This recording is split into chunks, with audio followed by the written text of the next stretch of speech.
রাজ্যে কলকাতা, আলিয়া, উত্তরবঙ্গ, আলিপুরদুয়ার বিশ্ববিদ্যালয় সহ বিভিন্ন বিশ্ববিদ্যালয়ে রয়েছে উপাচার্য জট। এখনো পর্যন্ত অনেক বিশ্ববিদ্যালয় উপাচার্যহীন অবস্থায় রয়েছে। কিছু কিছু বিশ্ববিদ্যালয়ে আবার স্থায়ী উপাচার্য নেই, এমনটাই অভিযোগ করা হচ্ছে। সমস্যা খতিয়ে দেখতে বিশ্ববিদ্যালয়গুলির কাছে রিপোর্ট চেয়ে পাঠিয়েছে উচ্চ শিক্ষা দফতর। উচ্চ শিক্ষা দফতর সূত্রে জানা গিয়েছে, কলকাতা, উত্তরবঙ্গ সহ রাজ্যের 9টি বিশ্ববিদ্যালয়ে স্থায়ী উপাচার্য নেই। অস্থায়ী উপাচার্যের মেয়াদ ফুরিয়ে যাওয়ায় উত্তরবঙ্গ, আলিপুরদুয়ারের মতো বিশ্ববিদ্যালয় এখনো উপাচার্যহীন।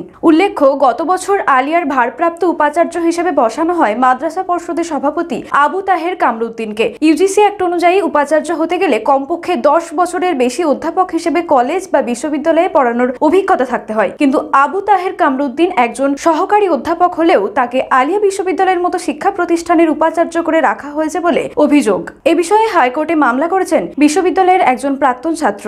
গত 9 ফেব্রুয়ারি এ নিয়ে কিছু বিশ্ববিদ্যালয়কে চিঠি পাঠানো হয় বিস্তারিত তথ্য জানতে চেয়ে। এছাড়া স্থায়ী উপাচার্য না থাকার সমস্যার মধ্যে রয়েছে বিদ্যাসাগর বিশ্ববিদ্যালয়, সাধু রামচাঁদ মুর্মু ঝাড়গ্রাম বিশ্ববিদ্যালয়, বিশ্ব বাংলা বিশ্ববিদ্যালয়, হরিচাঁদ গুরুচাঁদ বিশ্ববিদ্যালয়, মহাত্মা গান্ধী বিশ্ববিদ্যালয়। ঘটকপুকুরের বৈদ্য অটোমোবাইলে আসুন আর নিয়ে যান আপনার পছন্দের গাড়ি।